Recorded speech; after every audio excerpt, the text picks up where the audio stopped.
안녕하세요. 반갑습니다. 하나님의 은혜와 사랑이 넘치는 사순절 보내시기를 간절히 바랍니다.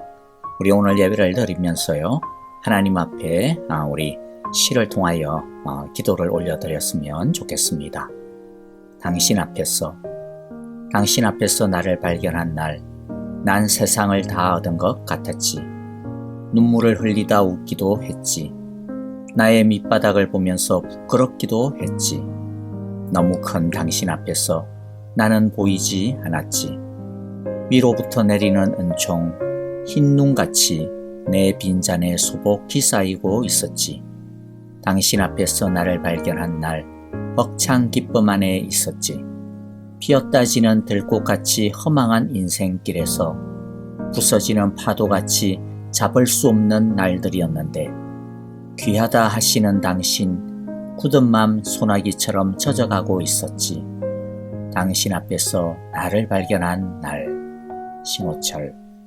여러분들, 오늘 이 귀한 시처럼 우리 모두가 하나님 앞에서 오늘 우리 자신을 발견하는, 은혜 속에서 우리를 만나는 그러한 귀한 예배의 시간이 되기를 바랍니다. 함께 찬양 드리며 기도하겠습니다.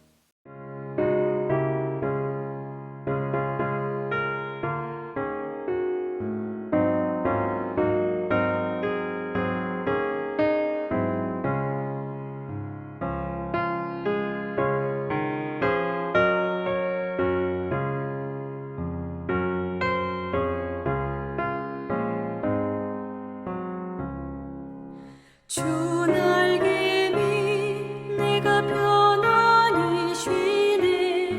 밤 깊고 비바람 몰아쳐도 아버지께서 널 지켜주시니 거기서 편안히 쉬리로다. 주 날개미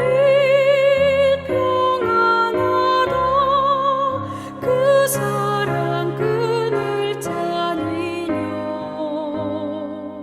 주 날개미 내 쉬는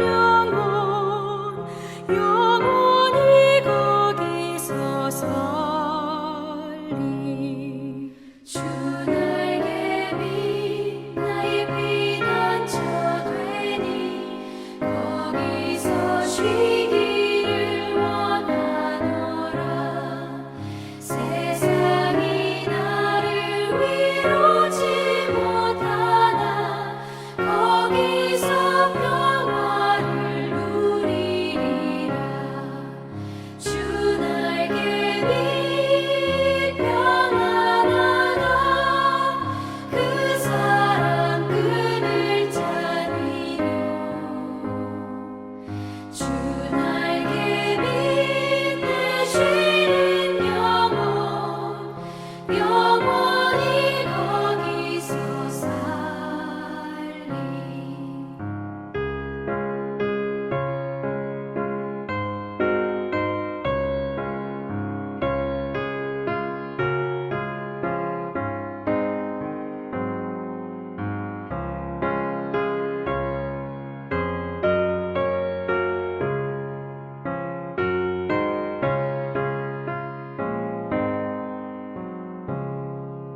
주 날개미 참된 기쁨이 있네.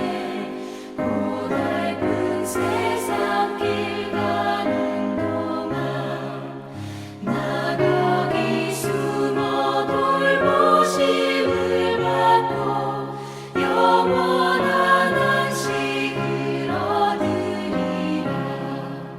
주 날개미 평안하다. 그 사랑 끈을 짜니뇨. 주 날개미 내 쉬는 영원히 거기서 살리.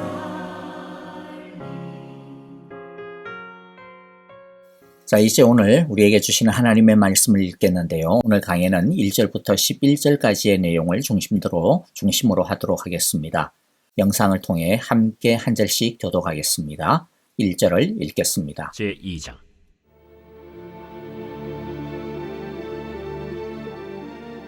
그 후에 다윗이 여호와께 여쭈어 아뢰되 내가 유다 한 성읍으로 올라가리이까? 올라가라. 어디로 가리이까? 헤브론으로 갈지니라.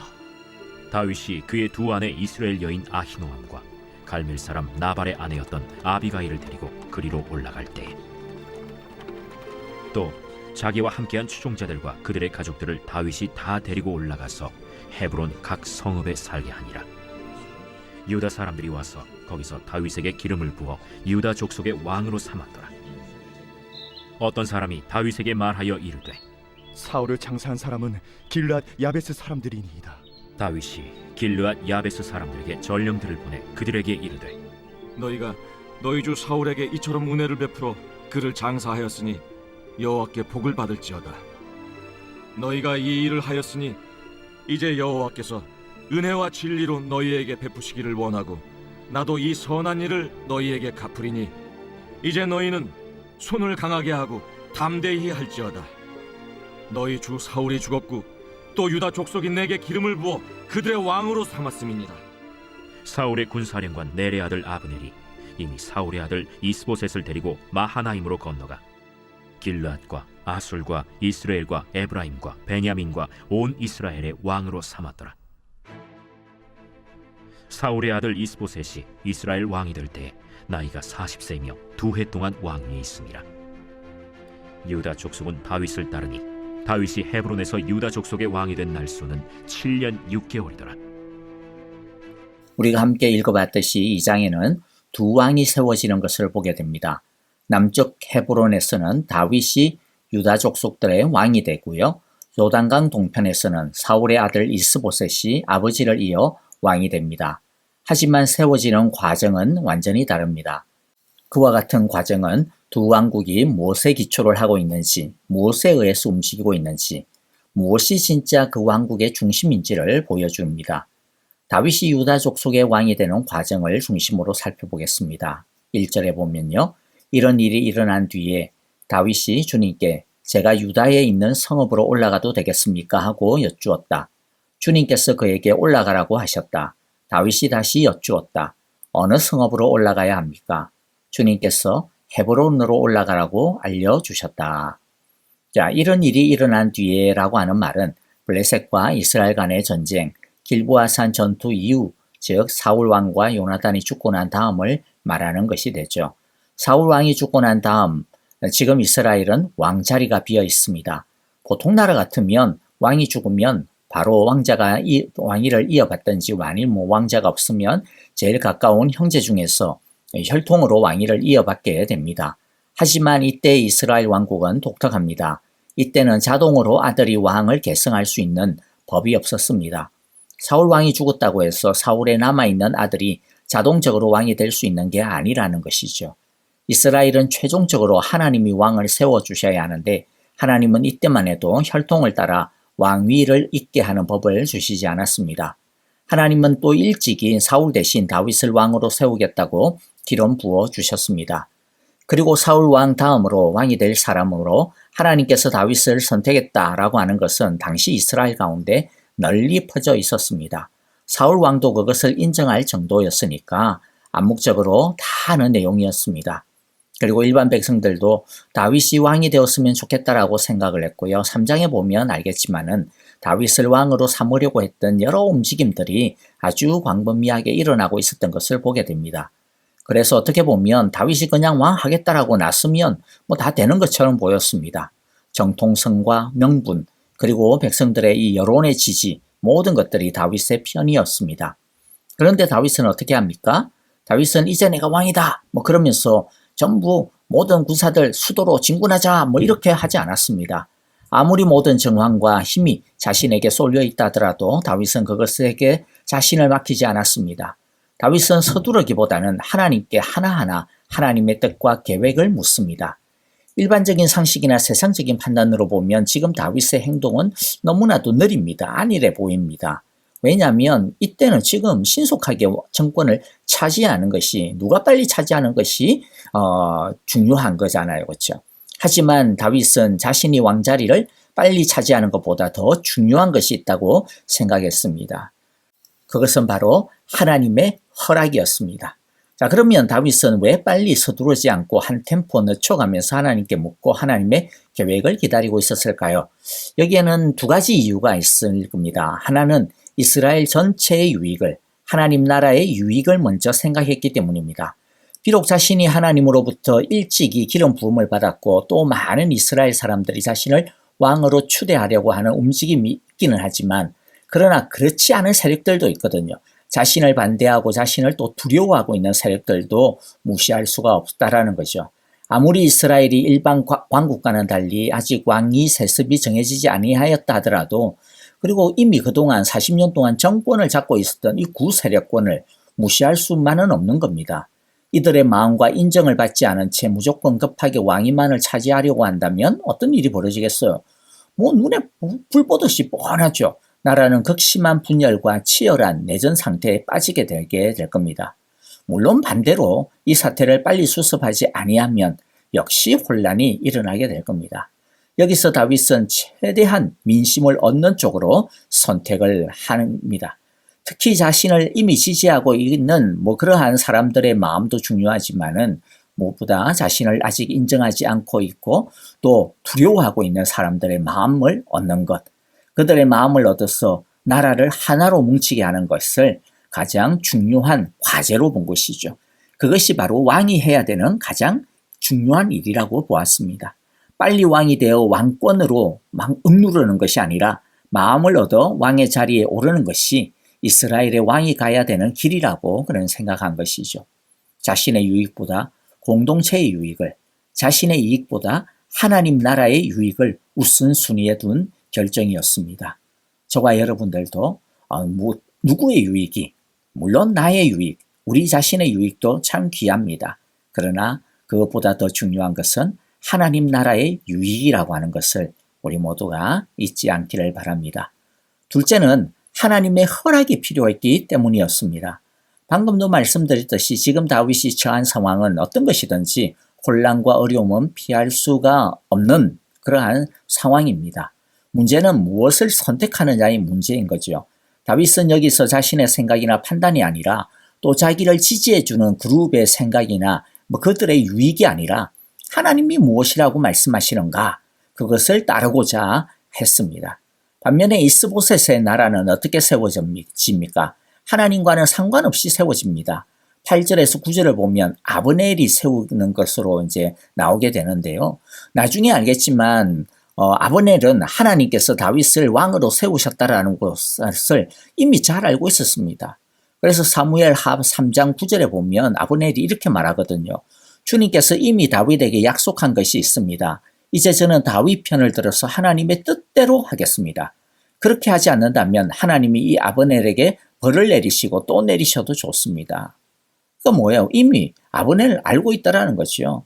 하나님이 다윗의 편이다. 그게 하나님의 뜻이다라고 하는 거 압니다. 하지만 그는 처음에 어떻게 합니까? 다 알매도 불구하고 하나님의 뜻을 무시합니다. 자신의 권력을 놓고 싶지 않았기 때문이죠. 나중에 3장에서 이렇게 말하는 것도 결국에는 자기 권력을 유지하기 위해서 이렇게 하는 거거든요. 하지만 자신의 뜻과 힘, 유익을 앞세운 나라는 절대로 오래가지 않는다라고 하는 것을 오늘 우리에게 보여줍니다. 스스로 망할 수밖에 없습니다. 다시 우리 1절을 다시 보면요. 1절에서 하나님께 묻는 것을 보면 특별한 걸 묻는 게 아닌 것 같아요. 너무나 당연한 것을 물어봅니다. 다윗이 지금 어디 가야 됩니까? 유다 땅 가야 되잖아요. 그런데 다윗이 처음 뭐 물어봅니까? 하나님, 제가 유다 땅으로 가도 됩니까? 안 됩니까? 이거 물어봅니다.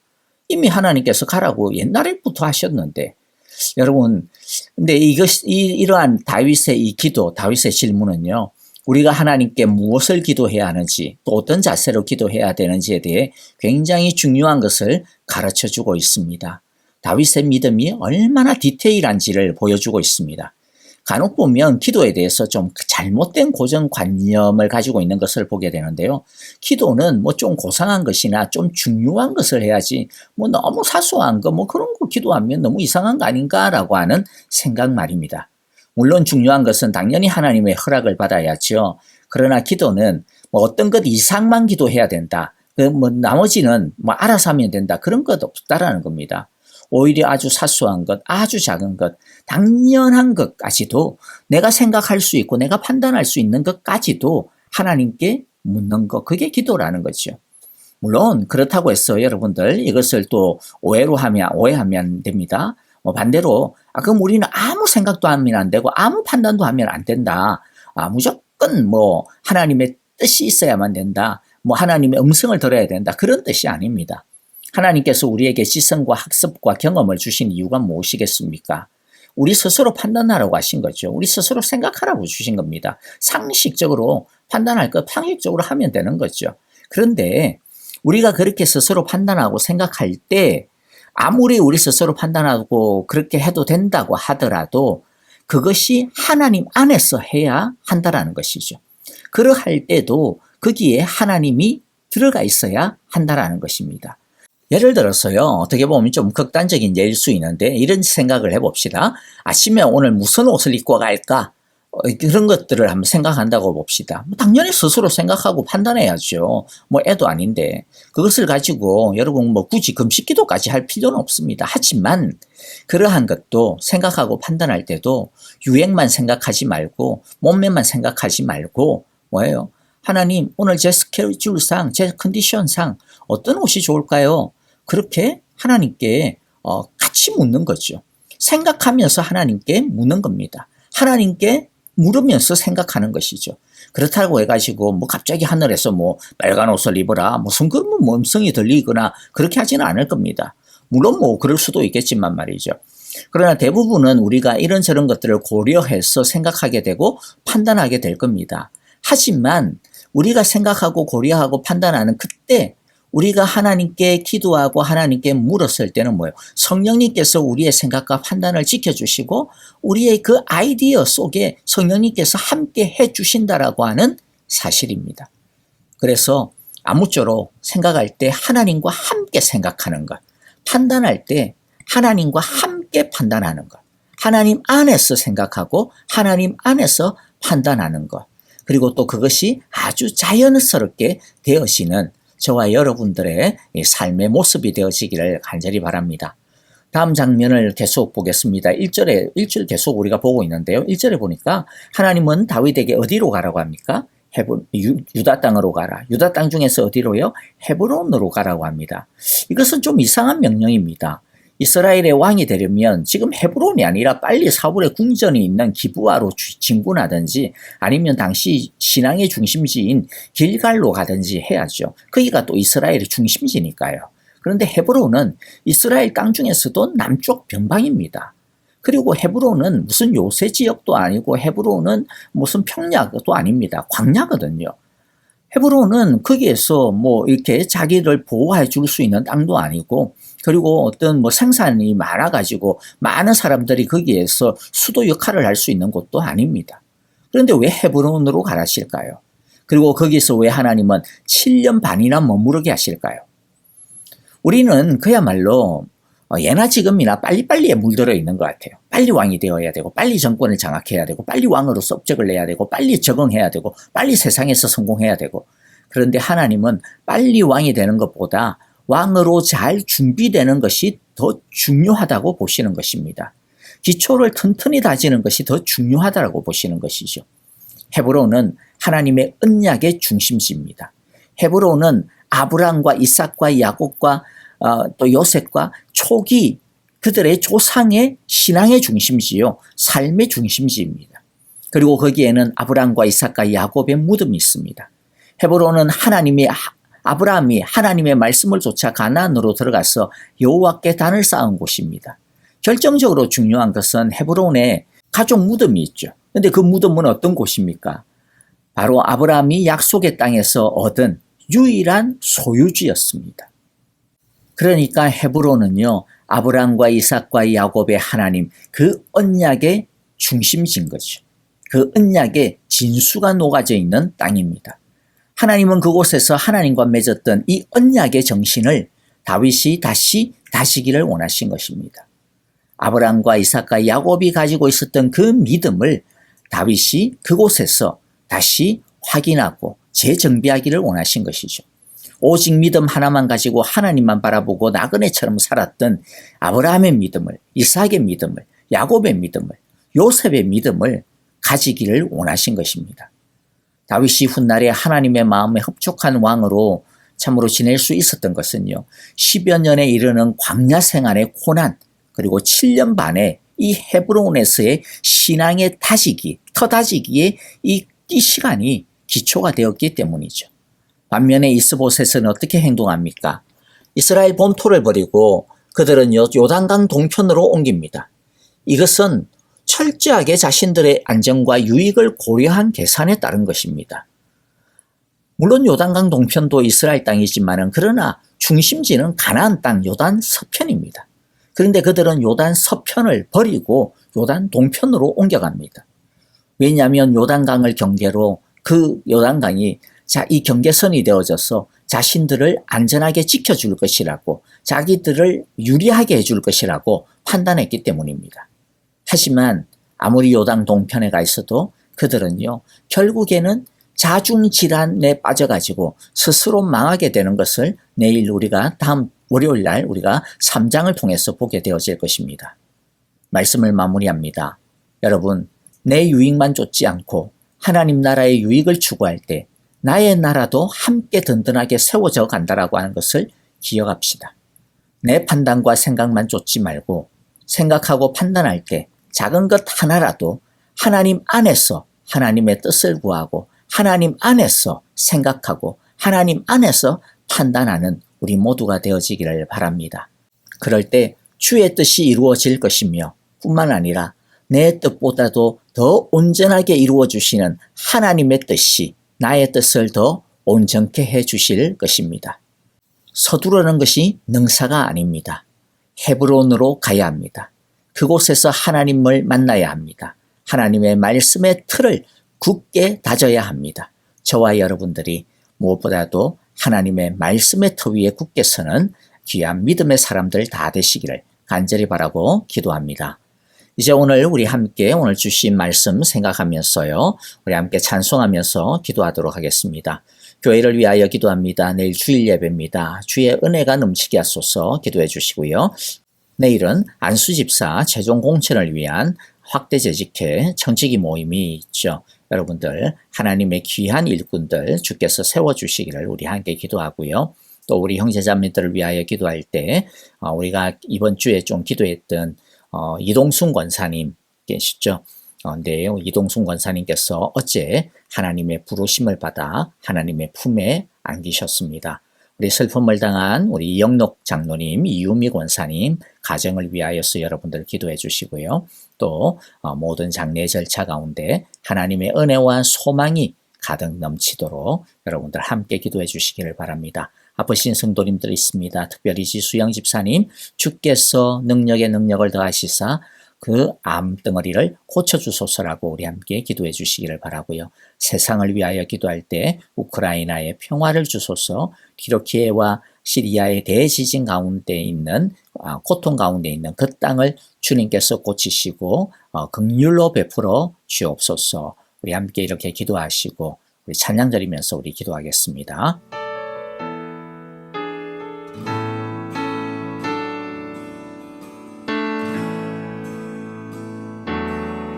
주가 보이신 생명의 길 나 주님과 함께 상한 마음을 들이며 주님 앞에 나가리 나의 의로움이 되신 주 그 이름 예수 나의 길이 되신